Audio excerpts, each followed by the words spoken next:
105. السلام عليكم ورحمة الله.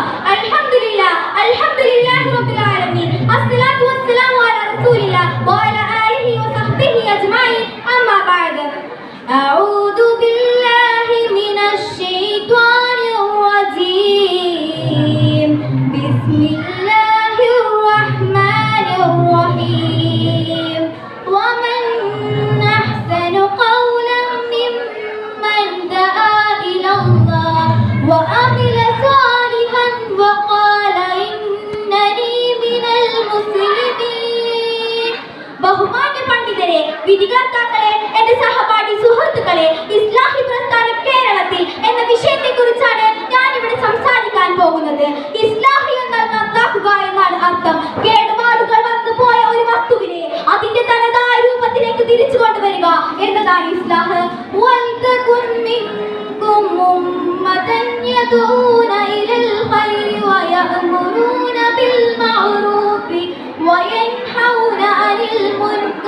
സത്യവിശ്വാസികളെ നന്മയിലേക്ക് ക്ഷണിക്കുകയും സദാചാരം കൊണ്ട് കൽപ്പിക്കുകയും ദുരാചാരം വിരോധിക്കുകയും ചെയ്യുന്ന ഒരു സമുദായം നിങ്ങളിൽ ഉണ്ടായിരിക്കട്ടെ. മനുഷ്യന്റെ വിശ്വാസ കർമ്മങ്ങൾ അതിന്റെ ശരിയായ പാതയിൽ നിന്ന് വ്യതിചലിക്കുമ്പോൾ അല്ലാഹുവിന്റെ കിതാബും പ്രവാചക മാതൃകയും അനുസരിച്ച് അതിന്റെ ശരിയായ പാതയിലേക്ക് തിരിച്ചു കൊണ്ടുവരിക എന്നതാണ് മതപരമായ ഇസ്ലാഹ്. നബി സല്ലല്ലാഹു അലൈഹി വസല്ലമയുടെ കാലശേഷം ഈ ഉത്തരവാദിത്വം മുസ്ലിം സമൂഹത്തിന്റേതായിരുന്നു. നബി സല്ലല്ലാഹു അലൈഹി വസല്ലമയുടെ കാലത്ത് തന്നെ ഇസ്ലാമിക പ്രബോധനത്തിനായി കേരളത്തിലെത്തിയ മാലിക് ദിനാറും കൂട്ടരും അന്ധവിശ്വാസ അനാചാരങ്ങളെ തൂത്തെറിഞ്ഞെങ്കിലും പിന്നീട് അന്ധവിശ്വാസ അനാചാരങ്ങളുടെ കരിമണ പുതച്ചെറിയ കേരള ജനത അല്ലാഹു അല്ലാത്ത പലതിനെയും ആരാധിക്കുക എന്ന കൊടിയ ശിർക്കിലേക്ക് കൂപ്പുകുത്തി. സത്യവിശ്വാസം അന്ധവിശ്വാസത്തിനും ആചാരം അനാചാരത്തിനും വഴിമാറിയ കേരള ജനതയെ വഴിതെളിച്ച് ഇസ്ലാമിന്റെ പ്രകാശം പരത്തിയത് ഇസ്ലാഹി പ്രസ്ഥാനമാണ്. ജിന്നുകളും പിശാചുകളും മനുഷ്യരെ ഉപദ്രവിക്കാൻ പാമ്പ്, തേള്, നായ, നരി മുതലായവ പ്രത്യക്ഷപ്പെടുമ്പോൾ അവയിൽ നിന്ന് രക്ഷ നേടാൻ വേണ്ടി മാല, മൗലിദ്, കുത്തറാത്തീബ്, ഉറുക്ക്, നൂല്, പിന്നാണമെഴുത്ത്, ജപം, ഹോമം തുടങ്ങിയവയാണ് പ്രതിവിധികളെന്നും അവരെ പഠിപ്പിച്ചു.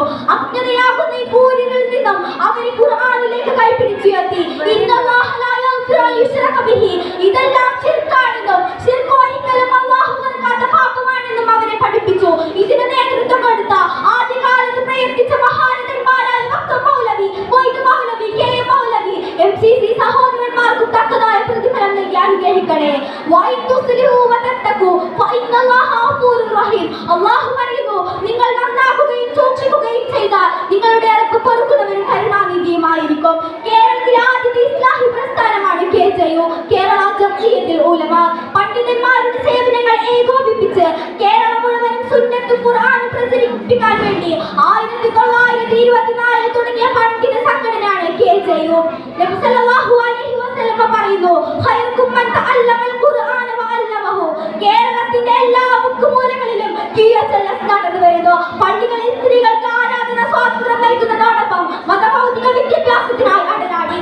മുസ്ലിം സമുദായത്തിൽ നടമാടിയിരുന്ന എല്ലാ അന്ധവിശ്വാസ അനാചാരങ്ങൾക്കെതിരെയും സന്ധിയില്ലാ സമരം നടത്തി ഖണ്ഡന മണ്ഡന വാദപ്രതിവാദങ്ങൾക്കിടയിലൂടെയും ഒരു പരിധിവരെ അവരെ തൗഹീദിയത്താണെന്ന് പഠിപ്പിച്ചു.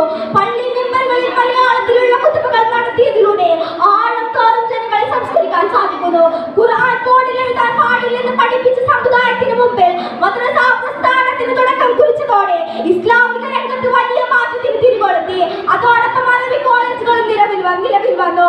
ധാരാളം അറബി അധ്യാപകർ അതുവഴി രംഗത്ത് വന്നു. ഖുർആൻ പരിഭാഷപ്പെടുത്തി. യഥാർത്ഥ ഖുർആൻ മനസ്സിലാക്കാനും പഠിക്കാനും ജനങ്ങൾക്ക് അവസരമുണ്ടായി. മുസ്ലിം നവോത്ഥാനത്തിന് ജനകീയ മുഖം കൈവരിക്കാൻ വേണ്ടി 1950 തുടങ്ങിയ KNM കഴിഞ്ഞു.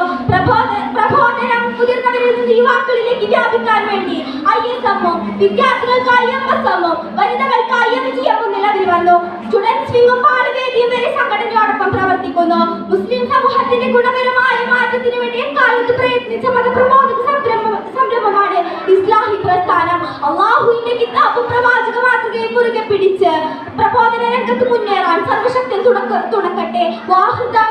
അൽഹംദുലില്ലാഹി റബ്ബിൽ ആലമീൻ. അസ്സലാമു അലൈക്കും വറഹ്മത്തുള്ളാഹി വബറകാതുഹു.